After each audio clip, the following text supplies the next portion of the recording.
I know, the STIR lenses have been kind of poopy for a little while now.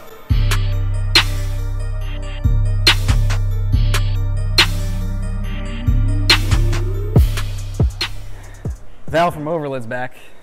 You know, this dude quit from here in early 2017, and I think he spends more time here now than when he actually fucking worked here. So, Val, our huge local installer, is back working on our dude from the ATLPD's police department, Lawrence's Camaro, and he's wrapping up this HID installation with the Morimoto Elite HID system. It's actually putting a 3000K setup in the high beams, is that right? 3K in the high beams, 5500K in the low beams for mucho white light. And just thought we would check in with him since he's wrapping that up. Looking good over here. We'll come back and see it once it's complete, see how it looks, but I'm sure that the customer will be very happy with that. Otherwise, we're gonna get on with our day and just keep grinding around here. We also have some pretty cool shit to show you. Actually, I wanted to show you these. I posted something about them on Facebook earlier this week, but I'm not sure if everybody saw it because it was really just on Headlight Junkies, but these things are sweet. These are the new fog lights. This is actually a 3D printed prototype that is designed to fit modern Volkswagen Jettas and the Golf. They share the same fog light. We typically try to design fog lights that have shared applications just for volume's sake. And this actually is our first application for European guys. So for all you VW homies, we got you hooked up. But it's particularly exciting because not only do we love when we're introducing new models, that's always all well and good, but another thing that's cool is that this is using a yellow optic inside of the fog light. And I'm not really sure if you can see that due to the lighting in here, but I'll light it up here in a sec. And we're testing prototypes on this now so that for those of you who actually like yellow light for your fog lights, because yellow light actually works very well in the fog, it's not just a style thing, you can achieve that now through the fog light natively rather than having to apply Laminex and then getting that kind of yellow look to the fog light itself. So check this out. Let me cut the lights off so you can see a little bit better just how this works, but the light output is sweet.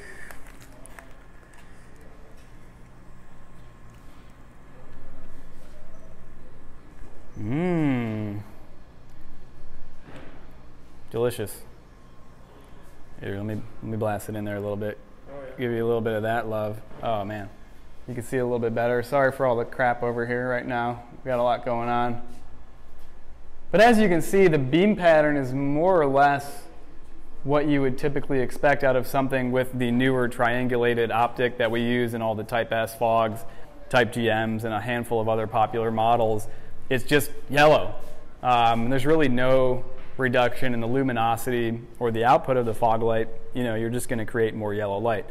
And I know I explained this, I don't know, some video at some point in the past, but yellow light, like I said, it's good not only just for the aesthetic, but yellow light actually penetrates through fog, snow, rain, any kind of shit that's in the air a little bit more effectively than white light does. So get it.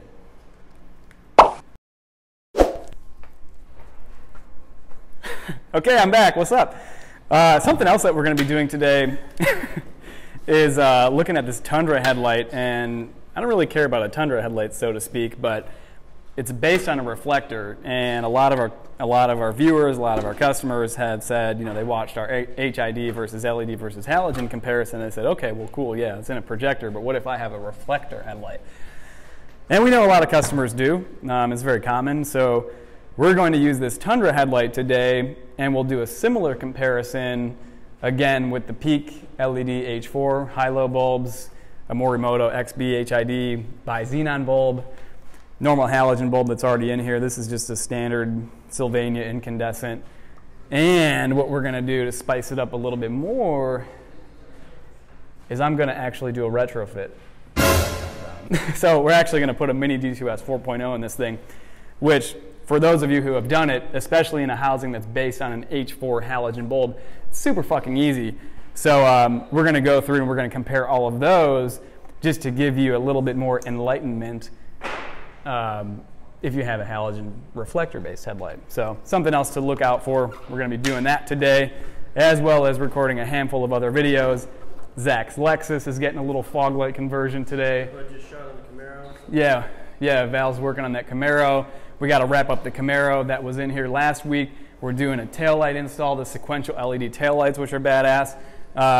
Dude, this is the season of housings. Housings are the reason for the season, and we are going to be launching so many new turnkey housings for Camaros, F-150s, Mustangs, Silverados, Jeeps, all the goodies. So stay tuned for that. I don't have all the details to share with you just yet, but we'll unveil more as they come, so stay tuned. We can just pull the Camaro around. Okay, cool, yeah, let's go.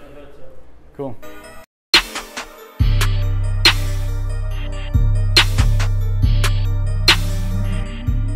Delicious, man. And I really I don't have any reservations to say that I'm not addicted to coffee.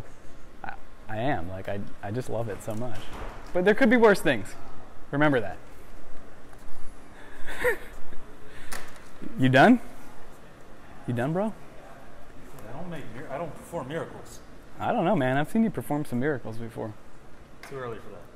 Do you have to drop the bumper on that GS to do the fog light install? Do you know? Well, I got to take off the headlights, so. Oh yeah, you're putting those projectors in there. Forgot about that. We were also going to do a Comparo clear lenses. Oh, etched lenses. Etched versus non-etched. What's it do to your light output?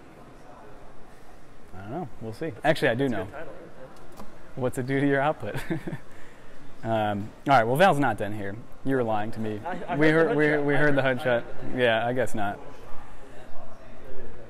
Yeah. All right.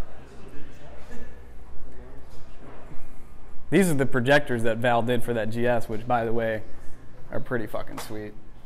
By the way, we are back to the old school STIR lenses, my friends, by popular demand. I know the STIR lenses have been kind of poopy for a little while now, but fact is that we went back, we tooled up with our old manufacturer, and we got the old school stuff back in stock. So that's what Val used on these RX 350 projectors. Really they're GS 350 projectors, but same thing. Put them in here, and he got them etched with the grill pattern that's on Zach's GSF. So that's pretty dope. And the light output from these is going to be pretty sick too. I'm not sure if you can see that in there. But Val's all about that custom curve shield life. And he didn't go as far as just, rocking the standard shields with some tuning. He actually put a custom curve shield in there and fucking spot welded that shit in place. The dude's a mad scientist. So for all you bros out there who think you're projector crazy and can just tune like a boss, I don't know. I don't know if you got shit on Val. He's my man. I'm recording. Fuck. Bloopers. Right. Okay. What year Camaro is this? All right. Car guys. I don't know where I'm going with that. Car guys. All right. Wait, let's just start fresh here.